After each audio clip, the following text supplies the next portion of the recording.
సంగారెడ్డి జిల్లా కేంద్రంలో ఎమ్మెల్యే చింతా ప్రభాకర్ సంక్రాంతి ఉత్సవాల్లో పాల్గొన్నారు.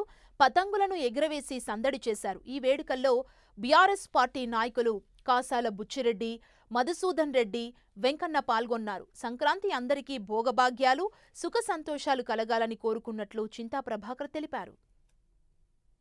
సంక్రాంతి పండుగ సంగారెడ్డి నియోజకవర్గ ప్రజలకు మరి సంగారెడ్డి పట్టణ ప్రజలకు నా హృదయపూర్వకంగా సంక్రాంతి శుభాకాంక్షలు తెలియజేస్తూ మీడియా మిత్రులకు కూడా 3 రోజుల పండుగ ఇది. నిన్న భోగి భాగ్యాలు సుఖ సంతోషాలతో ప్రజలందరూ ఉండాలని మరి ఈరోజు సంక్రాంతి, రేపు కనుమ.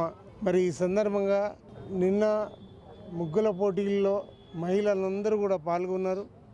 ఈరోజు వెంకన్న ఆధ్వర్యంలో, పట్టణాధ్యక్షుడు వెంకన్న ఆధ్వర్యంలో, మా విజయన్న ఆధ్వర్యంలో మరి పతంగుల ఎగిరేసే కార్యక్రమం చేపడతా ఉన్నారు.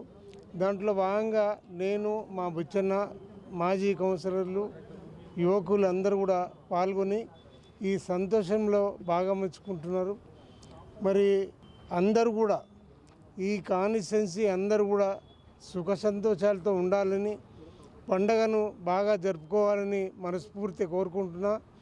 మరి ఈ పండగలన్నీ రాజకీయం చేయటం కరెక్ట్ కాదు. మరి ఈ రాజకీయాలతో ముడిపెట్టి పండుగలు చేసుకోవటం అనేది మరి సాంప్రదాయం. మరి ఈ పండుగలు చాలా ఔన్నత్యంగా, ఉత్సాహంగా చేసుకోవాల్సిన ఈ పండుగ మరి మన సంస్కృతి సాంప్రదాయాలు కూడా వెలిబుచ్చేటటువంటి పండుగలు ఇవి. దేశానికి ఆదర్శం. మరి ఇంత మంచి పండుగల్లో మరి అందరూ కూడా సుఖశాంతులతో ఉండాలని మరోసారి కోరుకుంటూ